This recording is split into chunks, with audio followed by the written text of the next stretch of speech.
We're ready to get started.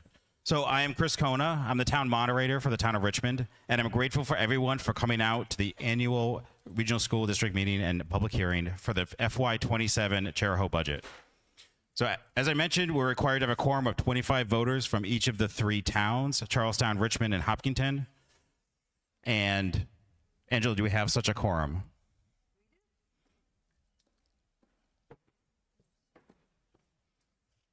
We have 26 voters from Charlestown, 27 voters from Hopkinton, and 38 voters from Richmond. So I'd like to call the annual regional school district meeting to order. Please stand for the Pledge of Allegiance, and I'd ask they remain standing for a moment of silence. I pledge allegiance to the flag of the United States of America and to the republic for which it stands, one nation, under God, indivisible, with liberty and justice for all.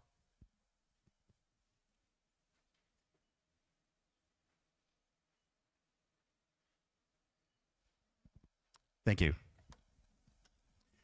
There are 4 exits for you to use in case of an emergency. One at each exit off to the right, to the left, and then there are 2 that are in the back of the auditorium. All of the aisleways are to remain clear at all times. Thank you. So I'll explain the voting in a bit, but as we get to aid with that voting once we get started, I'd ask if there's any people who are in attendance who are not a voting residents of Richmond, Charlestown, or Hopkinton to move to the back of the auditorium. Thank you. For the public forum, we'll get started too with a few of the rules here. I'll talk through the way the meeting will progress, and then I'll turn it over to the chair and to the school committee to present the town budget.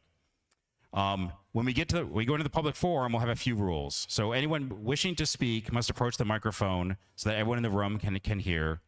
We do have YouTube that's streaming now, and so that will also give us a chance to hear what you have over the YouTube since that's connected to the microphone. Please publicly announce your name and your town of residence for the record, as well as sign the public sheet just so that we can track how the spellings are done for the school committee clerk. You have approximately 2 minutes to speak and are expected to adhere to proper decorum. As this is a public hearing, the school committee will take your comments made by the public regarding the budget into consideration. No motions or votes on the FY27 budget will take place today during this meeting. The budget will be voted on by all residents in the towns in the all-day referendum on April 7th, 2026. So before we also get started, I'd like to take a minute to explain how voting works in this meeting, since it's been a point that I've had some confusion about before as well. We've had everyone check in because you're here, you're a voter in one of the Charahoe towns. You're part of the quorum for this meeting. So that means that you have a vote on all the motions that happen in this meeting. For most of the votes, we'll just do a voice vote, say A or nay in response. If it's a vote that's close enough that the voice vote isn't clear, then we'll switch to a raising hands, and then we'll count those hands that get raised to resolve that. So as we start this meeting, the first agenda item is for the warrant of the meeting. It's available at the town's clerk's tables outside. It's also posted on the Charahoe website. I'll request if anyone has a motion to waive the reading of the warrant. Second. Okay. A motion, a second. All in favor? All opposed? Okay, the ayes have it. I request a motion to waive reading of the minutes for the annual meeting and the public hearing of March 4th, 2025. All in favor? All in favor? All opposed? To kick off the budget discussion, thank you. I'd like to introduce the Charahoe School Committee Chair, Louise Dinsmore, to introduce the school committee members and the proposed FY27 budget. Thank you, Mr. Moderator. At this time, I'm going to ask the members of the school committee and the administration seated on the dais to introduce themselves, starting with the gentleman to my far left. Larry Phelps, Hopkinton. Karen Reynolds, Richmond. Craig Luzon, Charlestown. Gregory Zanian, Director of Administration and Finance. Gina Picard, Superintendent. Louise Dinsmore, Chair of the Charahoe School Committee. Linda Lyle, Charlestown. Holly Hopkins, Hopkinton. Jessica Purcell, Chair Host School Committee from Richmond. Michael Cameller, Assistant Superintendent. Lynn Gubin, Assistant Director of Administration and Finance, Charo. Kathy Kozel, Administrative Assistant in the Finance Office. Angela Brazil, School Committee Clerk and Administrative Assistant to the Superintendent. Thank you.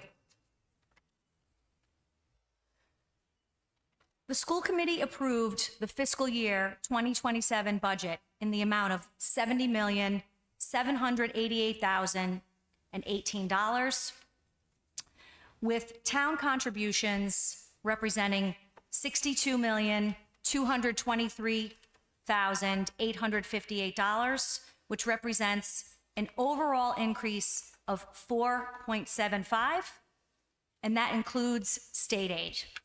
The impact to each town is as follows.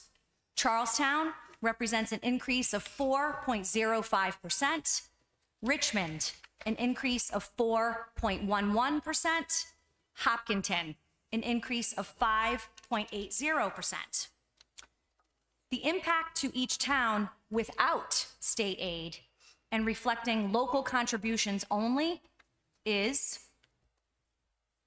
$46,483,544, which represents an overall increase of 4.99%. The impact to each town is as follows, and remember, this is without state aid. Charlestown, an increase of 5.02%. Richmond, an increase of 7.82%. Hopkinton, an increase of 2.11%. So at this time, we're going to give an abbreviated version of the budget presentation. And I'm going to ask, we have slide 1 here. Dr. Camella will advance the slides. I appreciate that, Dr. Camella. Ladies and gentlemen, I believe context matters. You are here to learn more about the budget, its impact, and you are invited to offer public input. With that comes a responsibility on our part to present factual information and provide context. I requested that the members of the public, you, the voters of our district, be presented with an abbreviated version of the budget presentation to give you context and facts. The budget process is a complicated and detailed process to support nearly 3,000 students and hundreds of staff. I want to acknowledge the superintendent, the finance director, assistant superintendent, each and every member of the administration, the principals, clerks, and staff involved in putting this budget together. This is an extremely complex process, and your collective professionalism and dedication to the district are deeply appreciated. I also want to thank the administration for putting the budget information online and making it accessible to the public. An informed citizenry is paramount to the democratic process. The school committee was presented with the fiscal year 27 budget at our January meeting by the superintendent. We, as a body, participated in the annual omnibus meeting on January 21st, and we heard the budget presentation for a second time. We also had a budget workshop, and then our body formally approved the budget at the February 10th school committee meeting. When the school committee approves the budget, that means we, as a public body, take ownership of the budget. Tonight, the school committee is here to listen to your feedback, as public input is essential to this process. At our March 10th meeting, the school committee is charged with adopting the budget to bring to the voters on April 7th, which is the date of the all-day budget referendum. If you have not participated in our budget presentations to date, having context is vital to being informed and knowing the facts. To that end, I encourage the superintendent to partner with me to present an abbreviated version of this budget with slides this evening. Normally, the superintendent would lead this presentation, but however, considering the school committee now has ownership of the budget, I asked Gina to share this responsibility with me tonight. So to that end, we have a few slides we'd like to share with you. As the district is preparing for a new 3-year strategic plan called Vision 2029, This budget was developed with specific goals in mind to prepare Charahoe for the future. The fiscal year 27 budget supports all aspects of our district, including learning environments and structures that invest in multi-tiered systems of support, increased student engagement, credit attainment, and persistence towards graduation. Dr. Camella, next slide, please. In order to evaluate where we are going as a district, let's take a look at our success in fiscal year 26. We all take great pride as a community that Charahoe promotes a tradition of excellence. Our high school is ranked in the top 10. Elementary schools have been ranked 4 and 5. The district has secured over $3 million in funding and grants, and annual audits have come back with no findings and no recommendations, achievements which are all very impressive. Next slide, please. What's equally as impressive is Charahoe is recognized in the top quadrant of success with a strong return on investment when you examine the per pupil expenditure and proficiency in RICAS testing.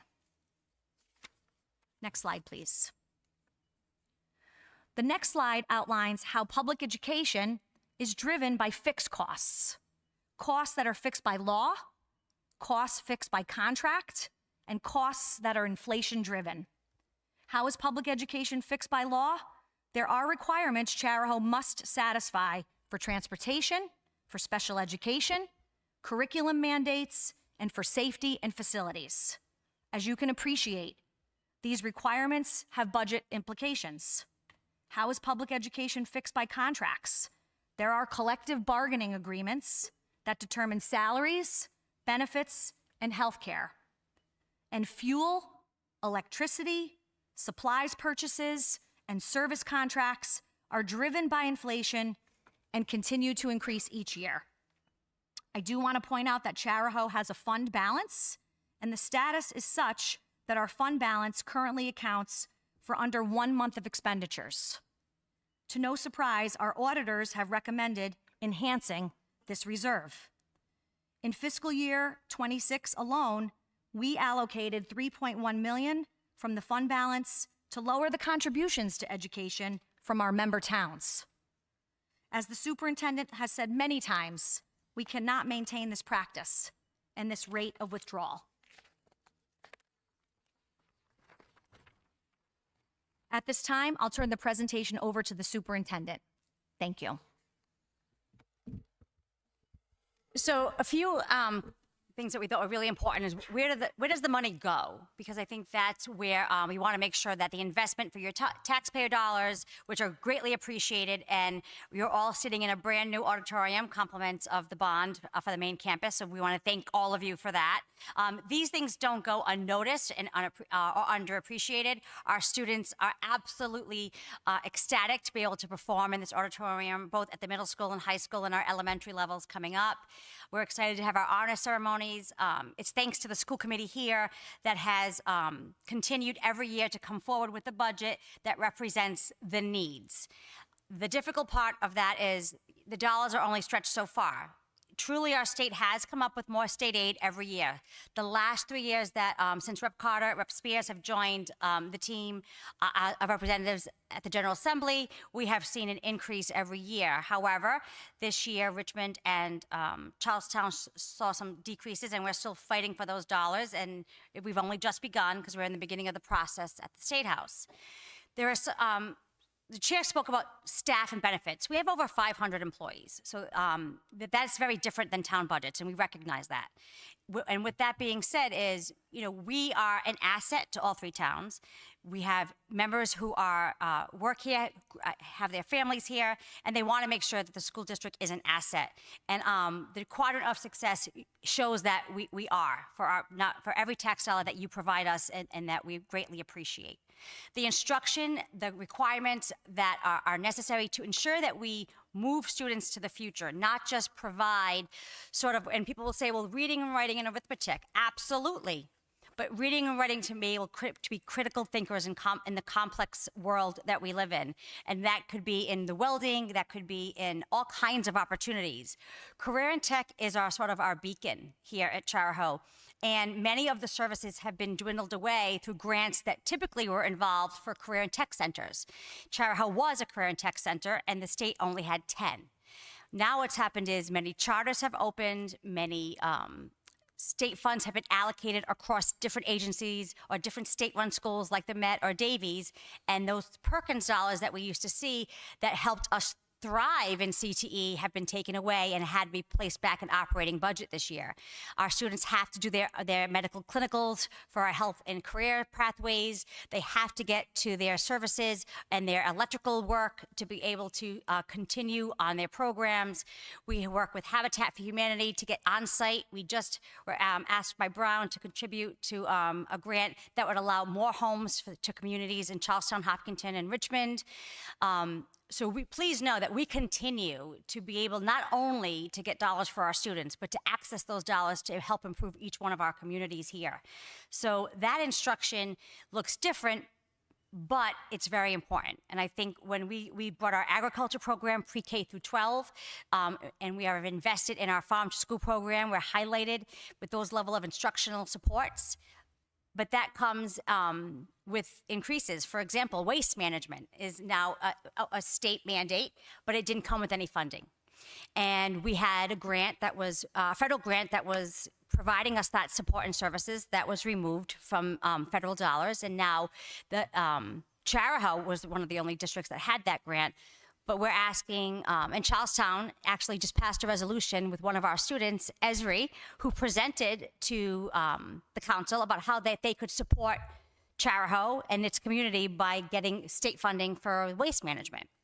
And I think another reason why that's important is that we are investing in community where our students are accessing understanding of how their programs can be thoughtful and how their communities can access other supports to be able to ensure that our communities thrive across the state. Supplies and technology, those obligations, a lot of that is by contract, and we often divvy those contracts up so that there's less of a burden. So we sometimes have 6-year contracts, so the level of lift, think of it like if you lease a car or if you have a mortgage, you're paying a little bit a month.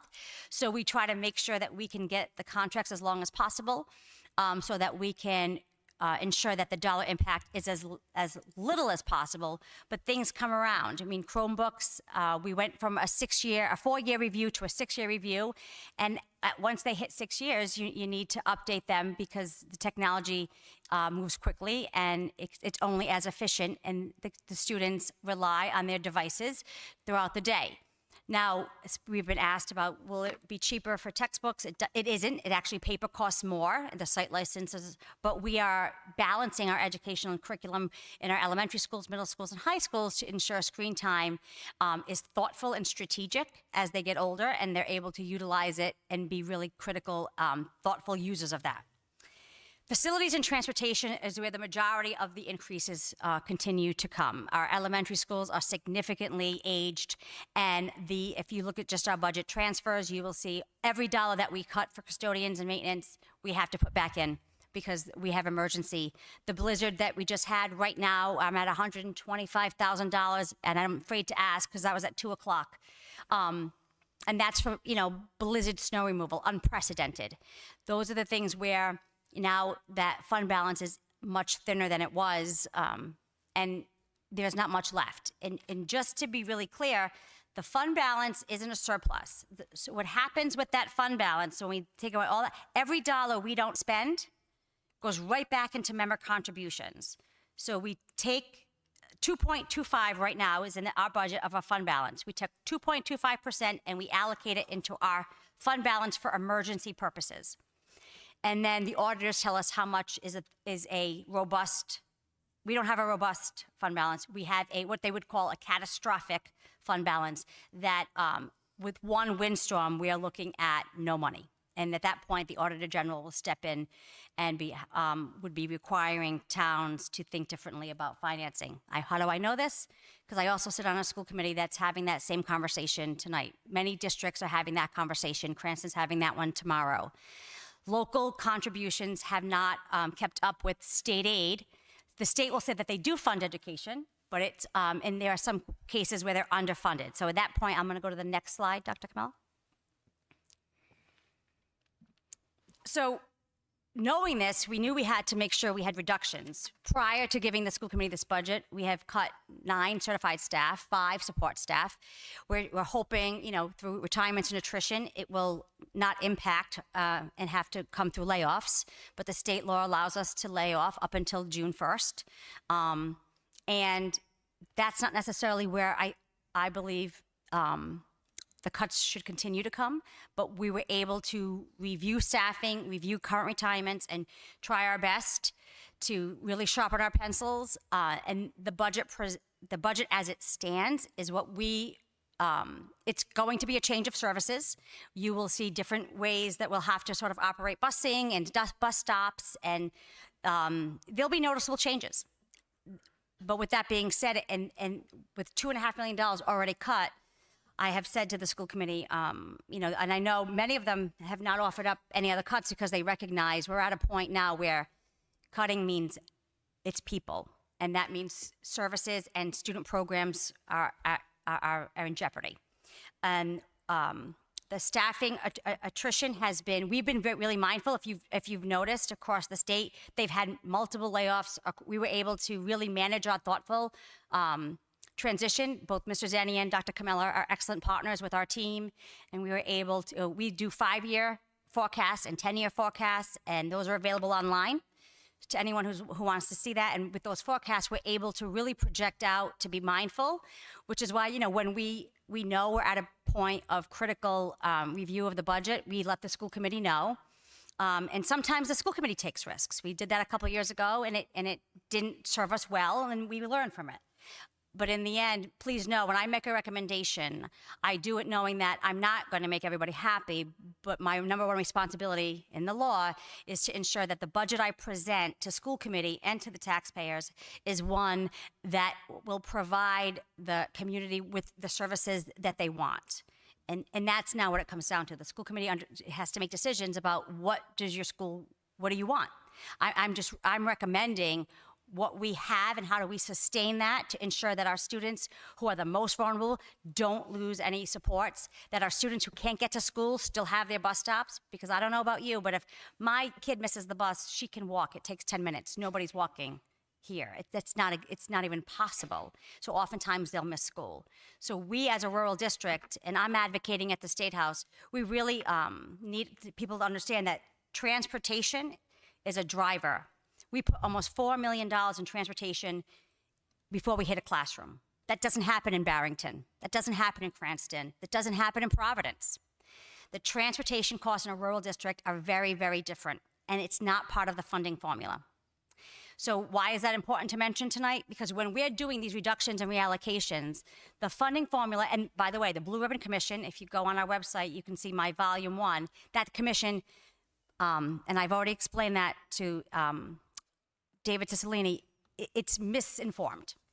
They were well-intended, but it doesn't do enough for the transportation for a rural district like Charahoe or Exeter West Greenwich, as another example. Transportation is our classroom door. And I keep saying that because transportation funding isn't in your funding formula. It's what they call categorical, which means it's almost like an afterthought. So people will say to me, Mrs. Picard, you have a regional law that says they have to give you this amount of money for regional transportation. And Mr. Luzon asks me all the time, can you remind us why they don't have to follow that law? And I said, sure. And I think I talked to Council President Wilcox and said the same thing. The minute the governor signs the budget and the General Assembly passes it, it's the new law. So luckily, Governor McKee has fully funded regional transportation. Megan Carter every year has put in a bill supported by Tina Spears and our other General Assembly members to continue to do that. Governor McKee has supported regional transportation. Rep. Carter has put in to increase that. But it's a fight every year, and it shouldn't be. But if we, and I go every year to the State House, I'm very present. I've been at least once or twice a week since it's opened to make sure that the Charahoe needs and the needs of our Rhode Island students are at the forefront. But we're all competing. And we're not competing against 35 districts anymore. We're competing against 61 districts. Every time we open up a charter or a state school, it's going to wean the pot thin. And I have friends in charter schools who run charter schools. We work with partners in charter schools. CALA works with a charter school. They're great partners. This is a funding concern, not a charter concern. It's the way that we are asked to operate. So when we look at the fact that there is no furniture, and people may say, that's fine, but if you're sitting in a chair, you don't want it wobbling. A chair breaks, we want to replace it. And we want it to be comfortable, especially when they sit in it often. And we want their desks to be thoughtful learning spaces. And, but this year, just like you've seen our library budgets get whittled down, there's zero furniture asked for, capital projects are removed. We asked for $15 million for the capital bond for the main campus because we knew our elementary needs were much higher, and our buildings aren't getting any younger. And they have millions of kids walking through them and their families, which is great. This is a beautiful example of a space where kids call home morning, noon, and at night. They spend more of their time here, especially now, getting ready for their spring performances, and it's a joy to see them be able to be so proud of the space, but to know that their community understood the investment that was in something like this. But in the end, it costs dollars. Whether those dollars are for old schools or for a new school, it doesn't cost you anything different. We did what I call the road show a few years ago, and we explained the amount of money we're putting into old schools is what it's going to cost you if you do the bond. So why am I bringing that up? Because in the end, the reductions and the reallocations, they've been done. So really right now is you're looking at raising class sizes or cutting support staff or certified programs for teachers, for the teachers that teach for certain programs. It's not an easy decision, but it's the school committee's decision, and the community, you will inform them on what your priorities are so that they can take that into consideration. Next slide. So the budget unavoidable increases, I've talked about that with the reallocations of staffing. Just like all of you, the school committee has worked really hard every year at this budget. And if you look at previous budgets, at least the last 6 years that I've been here, and even prior to me, we can go through, they have not even come close to inflation. We have stayed way under inflation as much as possible. We were lucky with ESSER dollars. We used them strategically. But in the end, the local contribution has not raised at all. And while the funding formula is based on enrollment, this budget is based on student need. And that doesn't always equate. You may have one student who has significant different needs that should be addressed, and it's our responsibility by law to address those needs, as it should be. But that comes with a cost. We are seeing our youngest learners in pre-K need more supports than they have in the past. And that's not because kids are different, it's because sometimes students have different needs that happen at different times. It doesn't mean that there's anything wrong. It just means that they have a need that has to be addressed. If you get an operation and you need a cane, you buy the cane. It's no different when students are dealing with, they may have an eye injury. There may have been something that occurred. It may be short-term, long-term.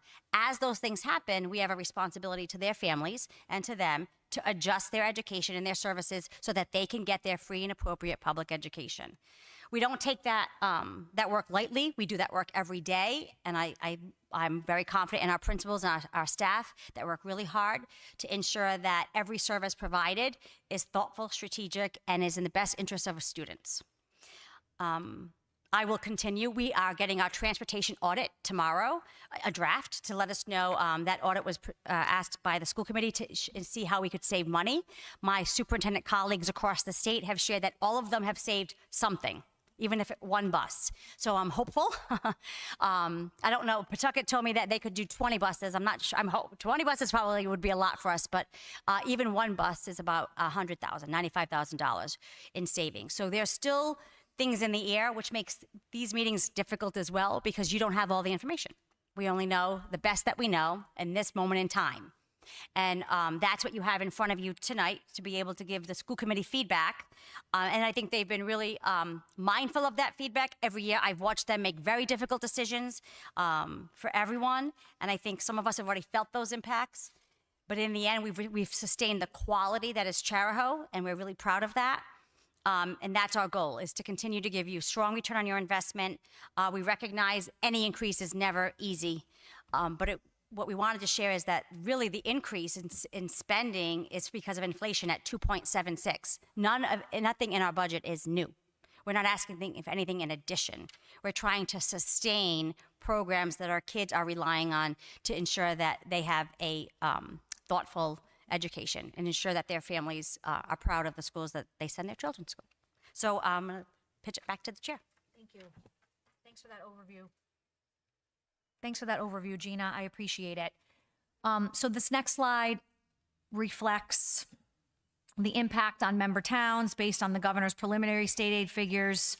I did say these figures in the beginning of my presentation, so I will not say them again. They're up on the screen.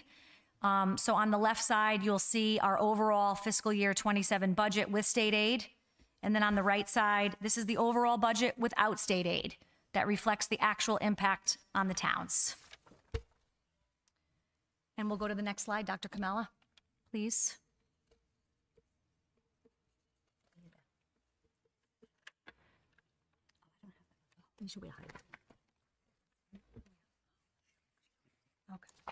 Okay, can I see that? So understanding the school budget summary, Charahoe's fiscal year 27 budget is a preliminary budget number that is compared to the adjusted budget that represents the final enacted budget from the General Assembly and the governor, as well as any changes to enrollment or the funding formula. Factors that have an impact on the budget even after our body, the school committee, votes and budget voter approval takes place. So things that we've already talked about during this presentation: transportation, special education, enrollment shifts, staffing, out-of-district tuitions. We didn't talk about that a lot tonight, but we have talked about it in some of our other meetings, and shifts in state aid.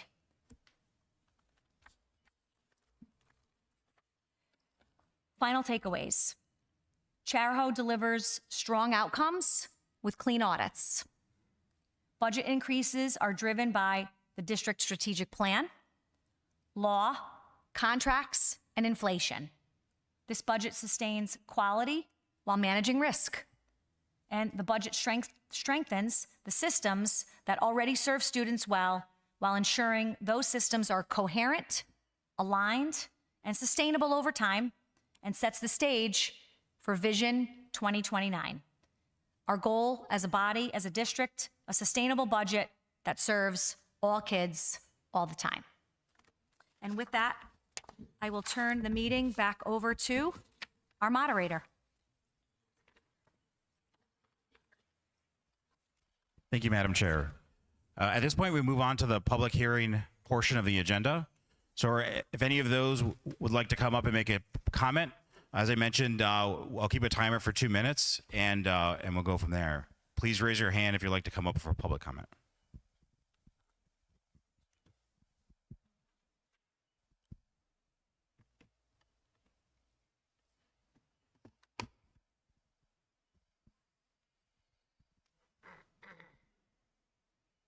Good evening. Steve Moffett from Hopkinton. Chair Dinsmore and members of the committee, I want to begin by clarifying something important for the public. The increase impacting Richmond and other towns is not something that the administration assigned to one community. It is a mathematical result of enrollment changes, state aid adjustments, and total district spending under the Charahoe cost sharing formula. And once this committee voted 10-1 to accept the budget, it became this committee's budget. That vote was the formal act of taking ownership and responsibility that's been mentioned earlier. This is no longer an administrative proposal. This is the school committee's proposal. Now let's talk about consistency. For years, Chair Dinsmore, you have argued that Charahoe is well funded. You have said taxpayers are not limitless ATM machines. You have criticized prior budget increases. You have questioned performance relative to spending. You have demanded accountability and measurable return on investment. Those were strong positions, but leadership changes the equation. It is one thing to oppose budgets from the minority. It is another thing to sit as a chair of the majority and build one. If the impact to any one town is unacceptable, then leadership requires more than voting no. Leadership requires presenting a specific alternative. What line items are too high? What programs are expendable? What staffing levels should be changed? What services should be reduced? Because everyone in this room understands something fundamental. Meaningful reduction in town obligations requires meaningful structural cuts. So we need to be honest. If the impact is too high, then plainly say what must be cut. If the cuts required would change the fabric of Charahoe, then say that too. We cannot tell voters the increase is unacceptable while simultaneously avoiding the hard conversation about what it would take to lower it. For years, we have heard about rubber stamps. We have heard about bloated budgets. We have heard that the Charahoe committee should scrutinize every dollar. Now you're the majority. Now you control the agenda.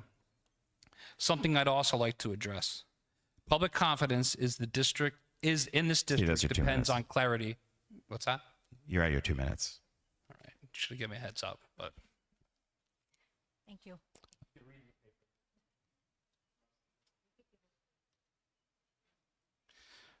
Next, we have on the right.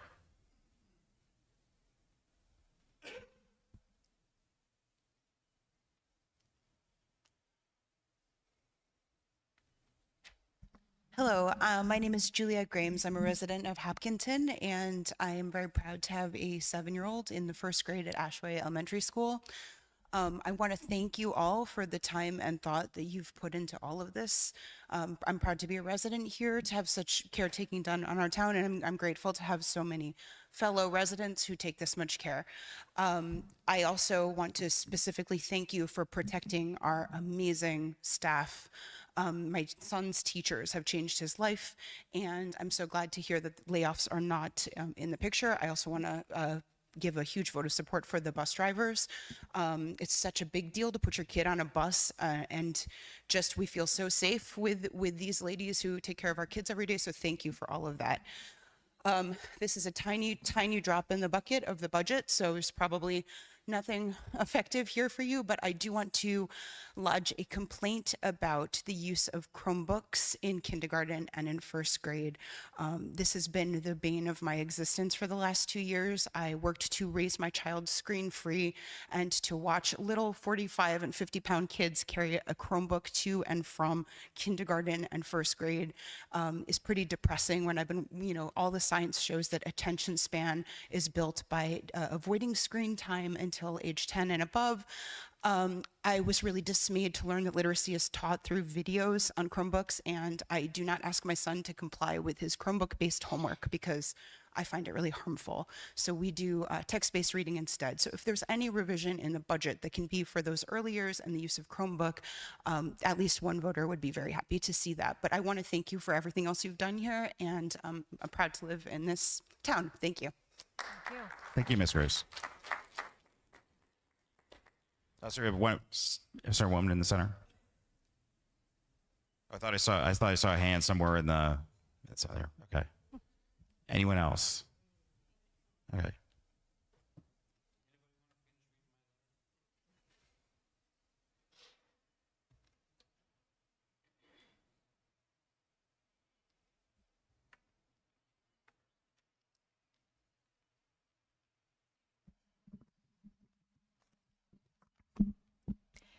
I'm Helen Sheehan from Richmond. We all want good schools, but we also don't want people to go bankrupt or have their houses sold off because they can't pay the taxes. You may not consider it your problem, but these children have parents who are trying to pay for the schools.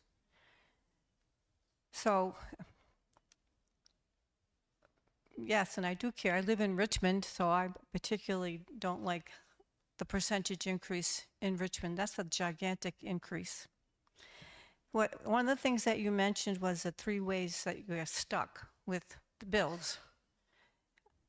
I mean, I personally think unions they have a place, but they certainly have too much power, in my opinion, now.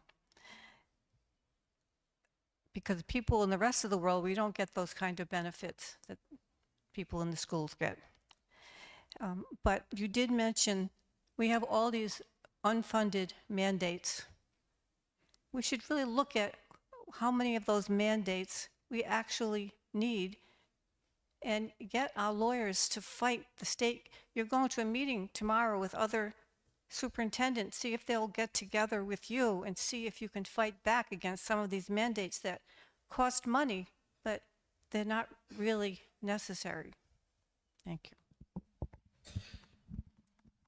Thank you. Who's next? Sir, go. Thank you. Oh, yeah, and then you in the back after Mr. Abedivich. Greg Abedisian from the town of Hopkinton.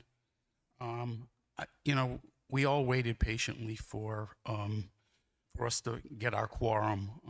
I don't think it would be unreasonable to let Mr. Moffett finish his statement. And if the chair can't accommodate that, then I'd like to finish it for him. But it's not my call. It's not my meeting. This is the moderator's rules. With a motion, we can have him finish his remark. Do you have a motion to have Mr. Moffett finish his remark? I'd like to make a motion that we allow Mr. Moffett to finish his statement. Do you have a second? All in favor? Aye. All opposed? All right, the ayes have it.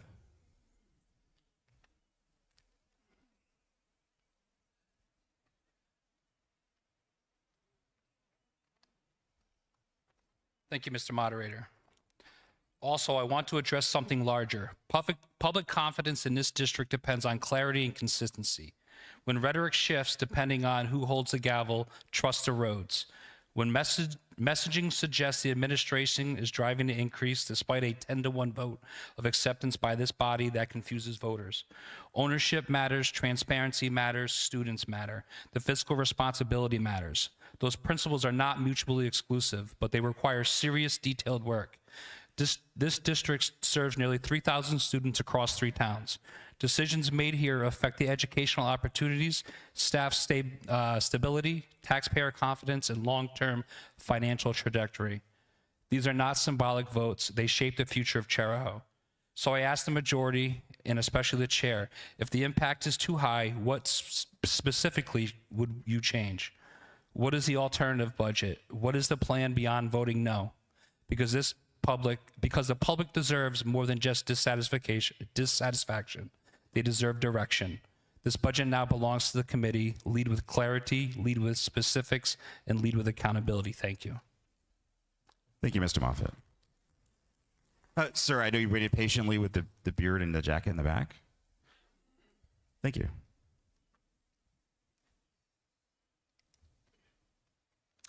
Hello, members of the committee. My name is Paul Erdis. In Richmond here.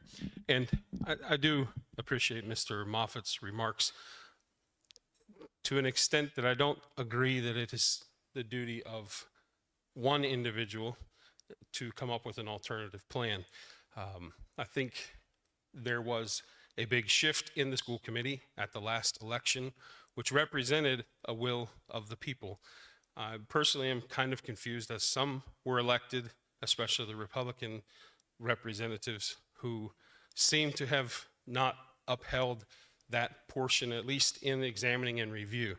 And this is not a rebuke, but it is an opportunity of referendum to reconsider. And quite frankly, as being in Richmond and seeing the taxes continue to increase, I've lived here for 10 years, and the property taxes continue to increase. To raise my family here long-term and multi-generational now, I love this area. But we have considered multiple times in the last 5 years moving out of state because it is prohibitive, especially with the multi-generational view.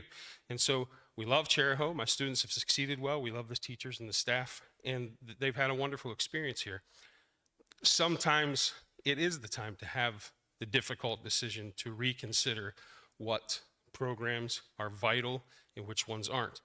And not to presume that I know what those are, but I think that just to hang it around the neck of one individual who is simply asking, I read the chair's vote to not approve the budget as just an opportunity, accepting that there will be increases, but to see what else could be done to minimize those. And it's unfair to call you to a presentation of what those alternatives would be tonight, but I think it is an opportunity to reconsider it and have that broader discussion and at least see where we're at. Nationally, there is declines in enrollment. There is increases in children going homeschool, right? And I know many people within my community and friends that are doing that as well.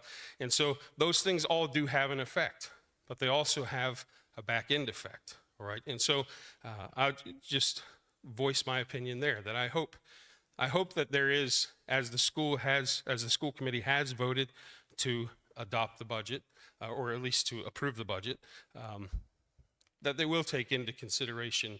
We understand there will be increases. We don't like any of them, right? Nobody does too, because most of you are taxpayers in the same town. We understand that as well. But a 7.82% potential increase is astronomical, right? It's huge in the world of finance. I own my own business as well. And so I would ask to consider that. Thank you. All right, thank you, Mr. Ernst.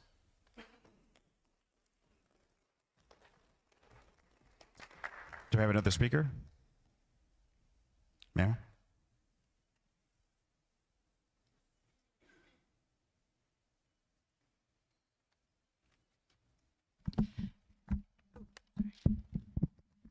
Hi, Susanna Tingley, Richmond.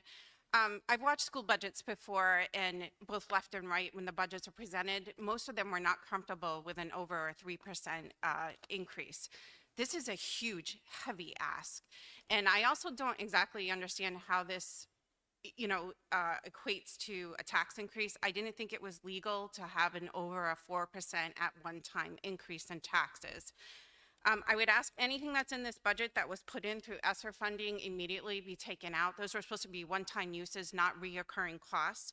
And I would ask you to have you looked at grants, public-private partnerships, consolidation, and restructuring, opening contracts for things like the Chromebooks? We do not need them at those elementary levels. Can they be transferred up to the upper grades for ones that need to be used out? Can they be used a year longer? Also, overlap of services.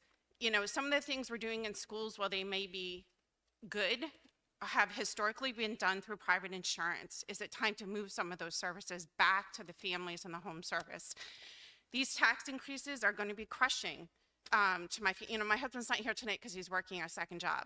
And I worry about the elderly. This is how we push people out of their homes because they're on fixed incomes, they can't afford their taxes, and the alternatives once you're pushed out of your home are not good. And I would ask, I listened to the discussions. I felt that there was a lot of talk in circles. I would like to see the superintendent present, here are 5 things you can cut. You might not like them, you might not want them. You don't have to vote on them, the school committee does. Here's the percentage. Give them 5 other ones. This is the percentage. But I haven't seen the willingness to make cuts. Nobody wants cuts, but if you don't make them, we're making them at home. So I would ask you to consider that. Thank you. Thank you.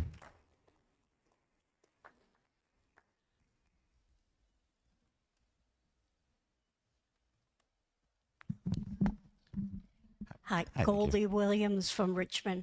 All kids all the time? No. I've talked to parents who are special needs kids, and they complain to me all the time when I tell my son's story. They said they've been bullied. They've been not getting the services like they're supposed to. So why are we paying 7.82 in Richmond if they don't get the services? And as far as the elementary and the charter schools are a lot better. My 2 boys went to Kingston Hill. They're rated higher than your elementary schools. My youngest, went to the Met in Newport. He's now in the Air Force, and he did a lot better than he did here. He said the first week of school, he said he didn't want to go to the high school because in the middle school, he felt like a robot. Thank you. Thank you, Ms. Williams. Do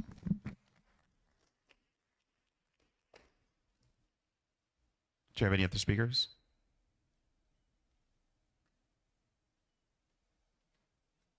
Oh, sir.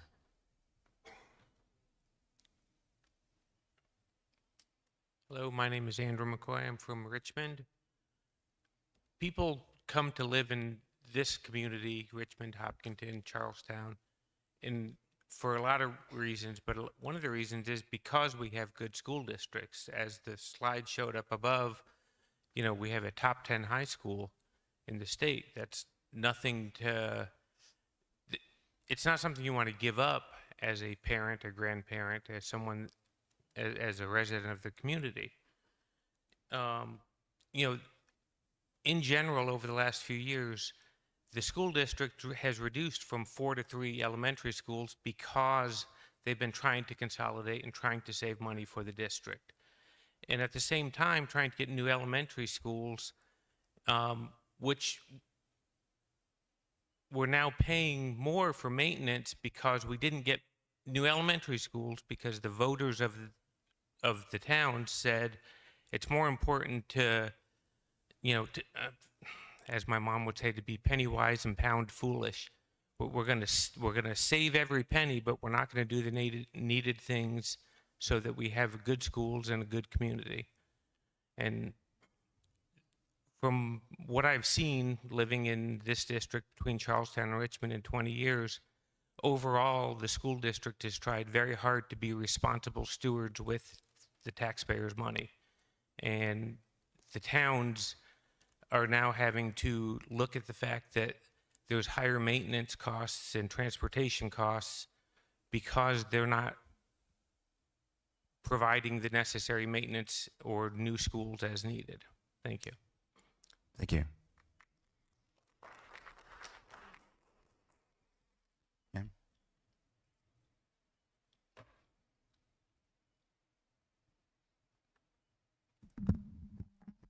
Good evening. My name's Alexandra Lepore. I'm an inhabitant of Richmond. I've been here about 10 years. My daughter went through all of Charlestown Elementary and Charahoe, and my granddaughter is now in Charlestown Elementary. So I appreciate a good school system. However, I am that working poor. I'm on disability and I work part-time. I love where I live, but I'm getting taxed out of my home. And I don't think that that's fair. If I have to pull tight my belt, then the school system needs to pull tight their belt. I'm not sacrificing any more than I have to for this school system. I would like a great school system, but I prefer my home and a roof over my head. And these are concerning to me. First, being in Richmond with the 7.82%, way greater hike than any of the other two.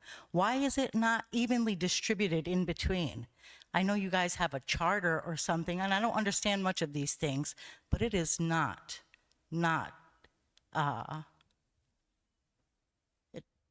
the people can't survive if we keep getting taxed like this, and I'm just tired of it, and I just felt like telling you.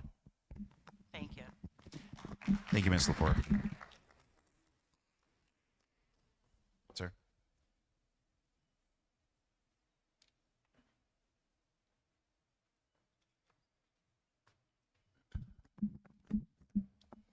Alex from Richmond. Alex McKendall from Richmond. Good evening, ladies and gentlemen, my lords and ladies. I come before you as a humble commoner of the working class. Is it not for public comment for it to just be ignored? That is what always happens, and that's what you should do. It should be ignored. This place is a beautiful place. Many people of us have talked about it. But it should be better, and it can be better, and it will be better, because with more money equals better, and better things are expensive, and expensive things, well, they're nice. Many people here have complained, oh, my family, my food, I can't make it. Insurance is so high. Cry us a river, they say. Boo-hoo. I have a solution for it all. Don't be poor. It's our job as a common working class person to be nothing more than a tax cow? Will Richmond pay another $1.25 million, a 7.82% increase? And I ask of the lords and ladies here tonight, Louise Dinsmore, Jessica Purcell, Pat Pouliot, and Karen Reynolds, I would like to stand here and acknowledge you and say, are you going to vote for this? Would you like an answer right now? Yes, I'm standing here. So I voted against a 7.82% increase primarily for Richmond. I think it's excessive, and I do think that we have to look at this very critically and make some reductions next week. I want to support Charahoe to maintain the top quadrant of success, and I think that's important for us to do that, but we have to have a more reasonable, balanced budget increase. That's my honest answer, and that's my direct answer to you, my lord. Anybody else? Yes, ma'am. I'm interested in working on this, obviously. We all are. I'm not happy with the increase. I'm not happy with the way the state aid and the constant back and forth. Can we do better? Yeah, I think we can. We have to work together to do that. But I think it's important to recognize that we have been cutting this budget to the bare bones for the last 5 years, and this right now is the result of that. And so has every single I family. completely understand that. Thank you I for do. I acknowledging understand. that. I'm a taxpayer. I'm a working commoner, as you know, I just came from work. I was there at 6:30 this morning, and I left at, I don't know, 7:30. Well, keep working. I am. I am. We're working. Thank you, Mr. McCallum. Will I get an answer for the rest of the representatives? For public forum, there's a 2-minute limit. Okay. And then, Thank you. yeah, public forum is not a back and forth.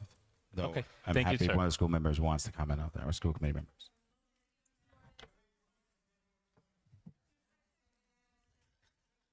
Okay, that's a motion in a second. Oh, yeah? Okay. We have a motion and a second. All in favor? All opposed? Okay, the ayes have it. Mr. McKinnell, the floor is yours. Thank you, Mrs. Reynolds. So would you vote for this increase as my representative? If we cannot find any more reductions, I mean, what would we, are we looking at cutting sports at the middle school? I mean, is that where we're going? I do have, some concerns about the Chromebooks at the elementary level. I definitely think, I appreciate the comment about kindergarten and first grade, even into second grade. I see it in the middle school. But what are we going to cut? And I'm not asking you to find that solution. It's something that we've been asking. It's what we've been looking at. What are we going to cut? Are we going to cut middle school sports? Is that where we're at? Is that where we're at?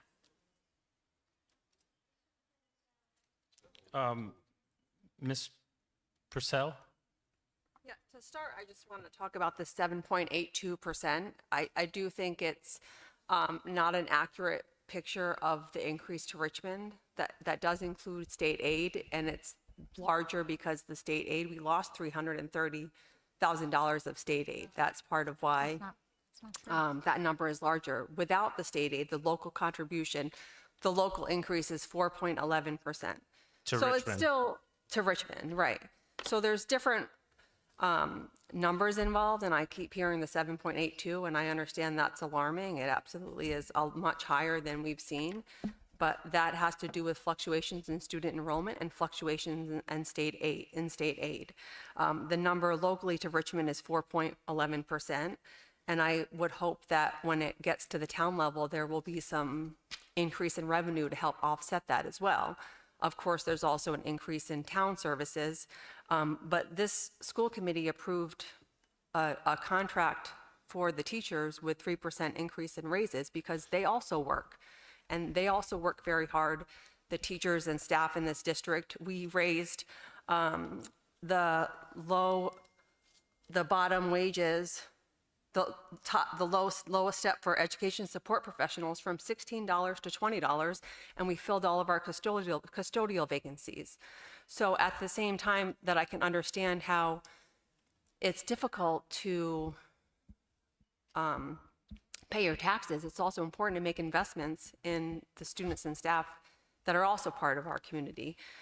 So I appreciate So your... would you vote for it? Is that something that you want? I think was we'll my have that question. discussion next week. But I voted to approve it last week. And then, you know, the meeting next week is when we'll discuss further action. I can tell you myself, I've been through the budget. I've asked questions. I've had suggestions. Some of those have resulted in actions, like a $20,000 rebate for an oil spill remediation. We also raised preschool tuition to bring in some more revenue that way. So there have been actions taken by the school committee. Thank you. And I just need two other answers from Pat Pouliot. She's not here. Oh, so there you go. Thank you. Okay, thank you. Do you have another speaker? Ma'am, in the front.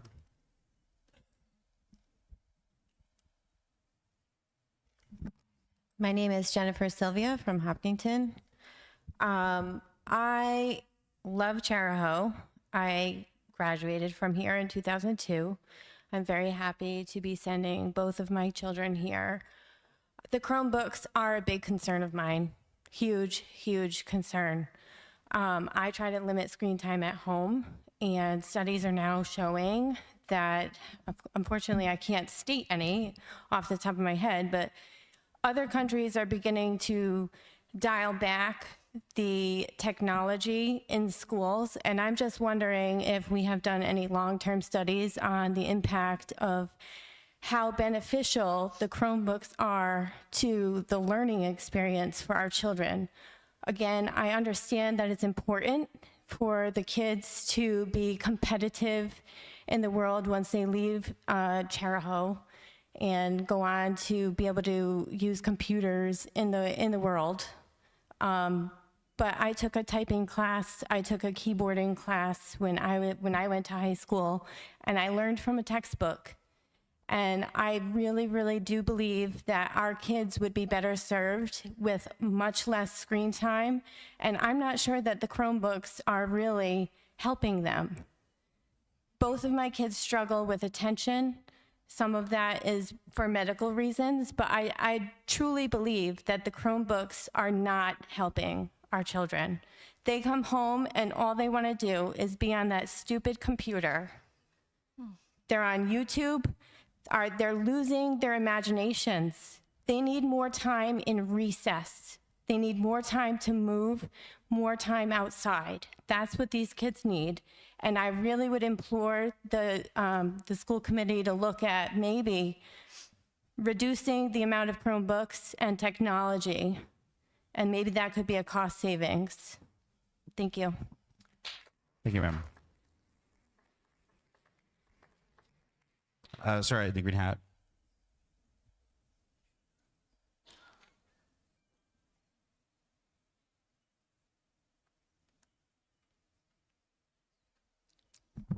How you doing? My name is Ralph Baris from Richmond.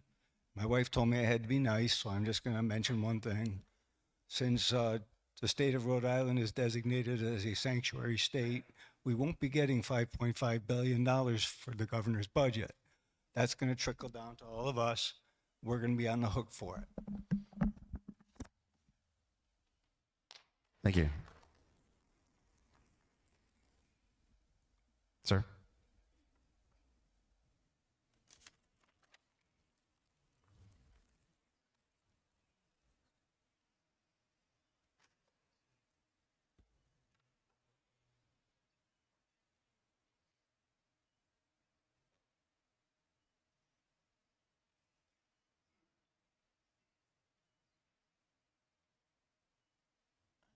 Tom Marin, Richmond.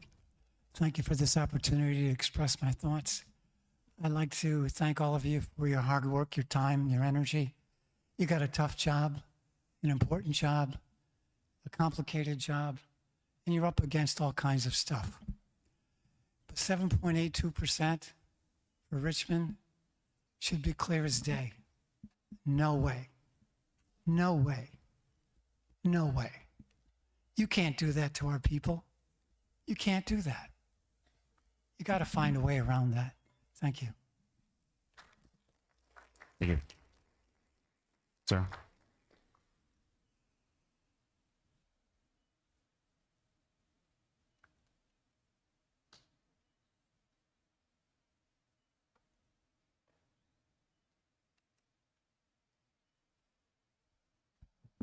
Scott Sunderland from Hopkinton.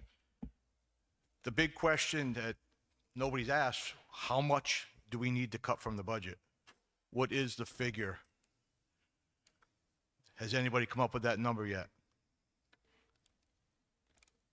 I did ask Mr. Zenyan a question today about what potential reductions could be collectively to try to get some of the member towns down to a more reasonable level. And Greg, correct me if I'm wrong, but I believe you said that we would have to have at least 1 million in reductions to get to the 4% range? No? 1.5 million would get Richmond to 4.3%. 1.5 million? Yes. That's a very big number. I don't think we'll be able to get to that number without really cutting back a lot of different things. I know there's been rumbles about sports programs and other things for the kids that might get cut. I would like to sit down with the policy committee and talk to them about doing advertisement for the sporting programs through the boosters, through the Charter Sports boosters, and see what kind of money we can raise there. I think you could raise anywhere from $50,000 to $100,000 to help with the sports program. I'm also going to go out there and say my contract with the school, I'll revert back to last year's prices to help save some money. It's not going to be a huge amount, but it's going to be something. Thank you. All right, so I want that on record. And also, I'd like to see possibly, I know contractual obligations. Larry had said it before about starting some cutting of the fat at the top. Maybe administrators pause their raises for a year and see what we can do. I know that's not going to be a popular decision, but I mean, if I can take money out of my pocket, maybe the administration can take some money out of their pocket. Thank you. Thank you.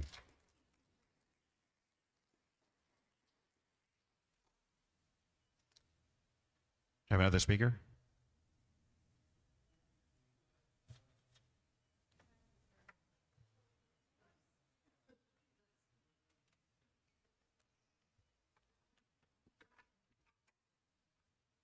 Think you got tall people. Joan Kent from Richmond. I think you need to look back and see what you can cut, what you can consolidate, other areas where maybe alternatives, getting help from other communities. People in business will donate to schools. Didn't Gates give a lot of computers to schools? Those are the avenues you can look at. But sustain this type of tax increase and the percentages for Richmond, we can't sustain that. As a senior, do you want to force me to leave? I've thought about it. My sister lives in a rural community, okay? Mostly farmers, very similar to this. She's probably about, I'd say, an hour and a half from Myrtle Beach. You know what her taxes are, property? $300. And they have good schools. My sister works for CVS. They have lighting. They have good roads. So I don't understand where we can't look at coming together and looking at every possible alternative avenue to reduce our taxes, get some gifts given to the schools, to sports, as this gentleman spoke to before. But I don't see where we can sustain us as a taxpayer. I really don't. Thank you very much. I know you work hard. Thank you.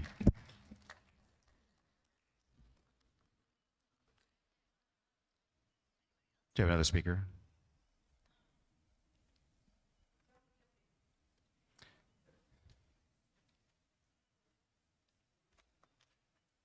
I might be double dipping, but I didn't take up as much time as Mr. McKendall did, okay? I didn't realize that we could ask questions of this committee. Now, So you can ask questions. The committee is not required to respond. sure. Well, that wasn't stated beforehand, okay? No, so that's fair. Because I would have That's a had good plenty point. of questions. I wouldn't have wasted my 2 minutes, okay? Because I could have gotten answers out of their mouth. But anyway, make a long story short. Mr. McKendall, did you not know? Steve, you have to No. address. I'm not digressing. Mr. McKendall last year donated $3,600 to the forgotten taxpayers.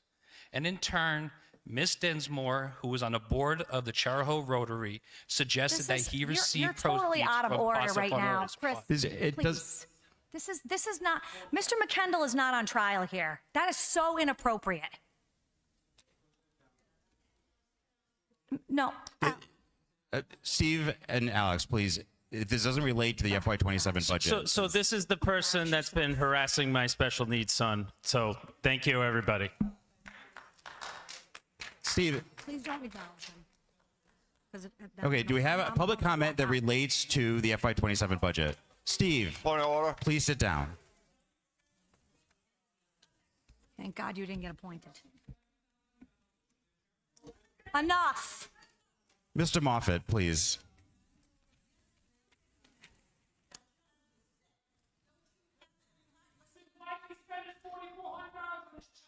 Motion to adjourn. Mr. Moffett, please sit down. Yes, I do. Does that change anything? Come on, get control. Get control of the meeting. Have him be removed. Ma'am, you have a comment, please?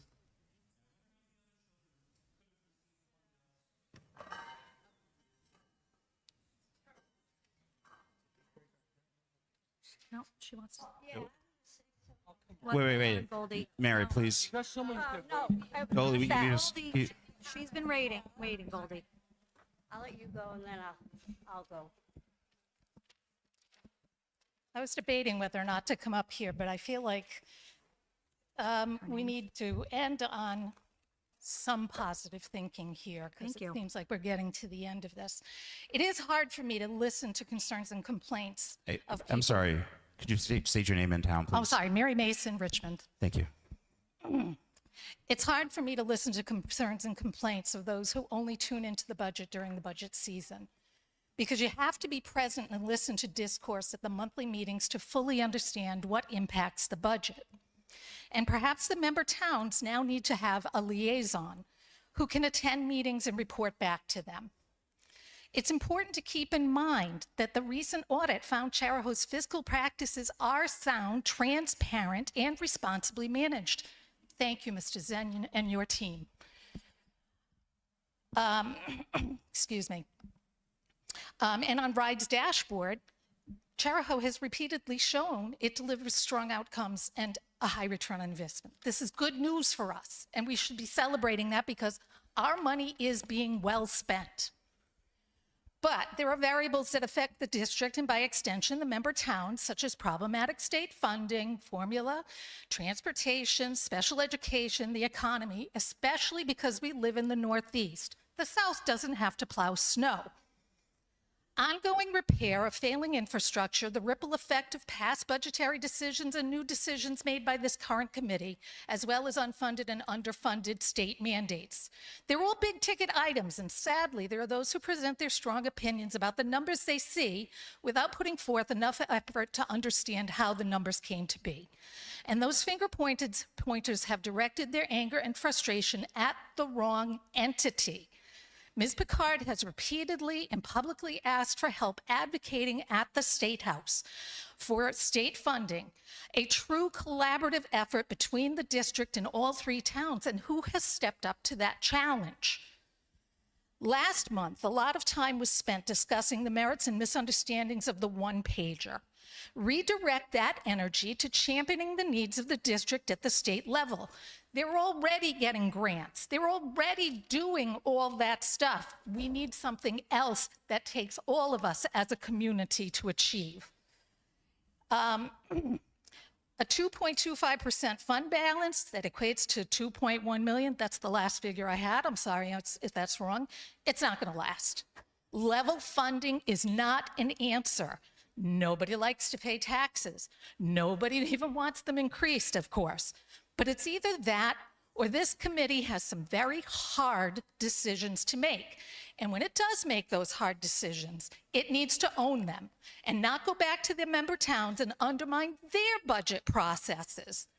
Unless the goal, of course, is to create structural deficit. That's a whole other ball of wax.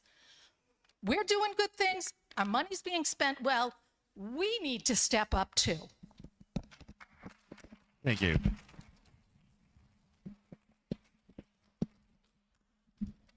Ms. Williams, do you have a comment on the FY27 budget? You say all kids all the time, not in the extreme.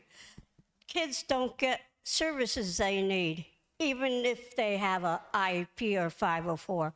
That gets taken away from them. What should be cut is maybe your salary, Mrs. Picard and Mr. Zenian. Thank you.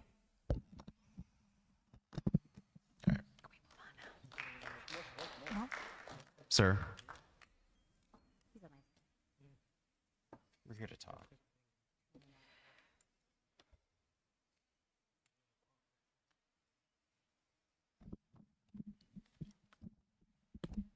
Mark Rage out of Richmond.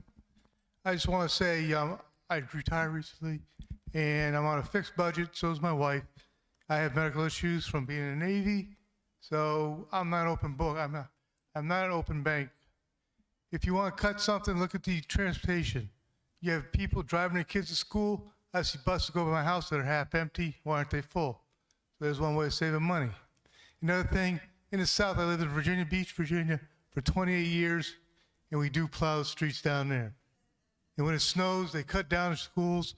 They're out for a week or so. So they do stuff in the South better than here. Thank you, sir. Okay. I see no other hands. All right. Thank you. Moving on to the next agenda item. The next item is shall there be established a regional school district building committee, which shall be charged with the responsibilities and authorities described in sections 2A through sections 2E on the warrant. Do we have a motion for this item? We have a motion and a second. Are there any questions about this item? Comments? Okay. All in favor? All opposed? Thank you. The ayes have it.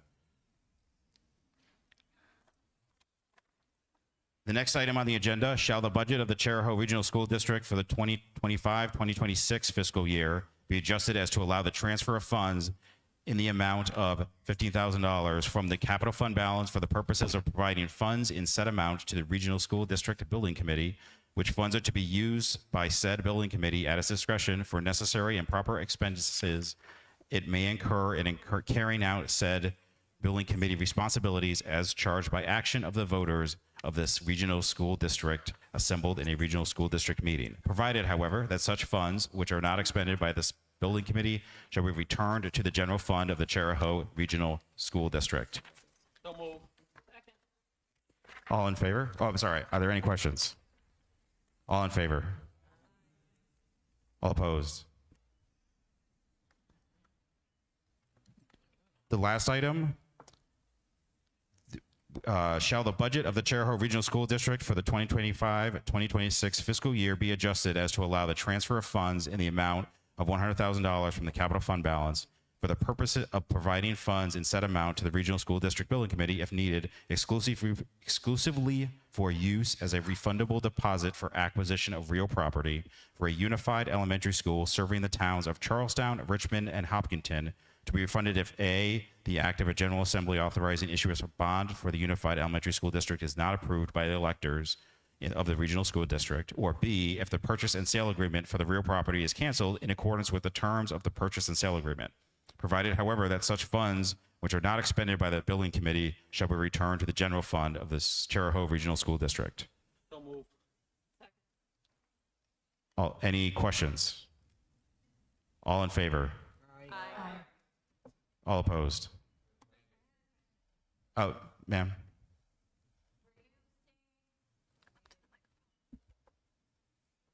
Jennifer Sylvia from Hopkinton. Are you saying that the deposit would be refunded if the General Assembly does not approve?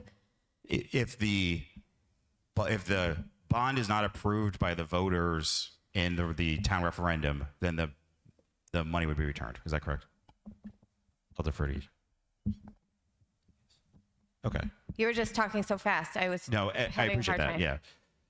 So yes, it basically saying that we would not use the money if we're not using the property.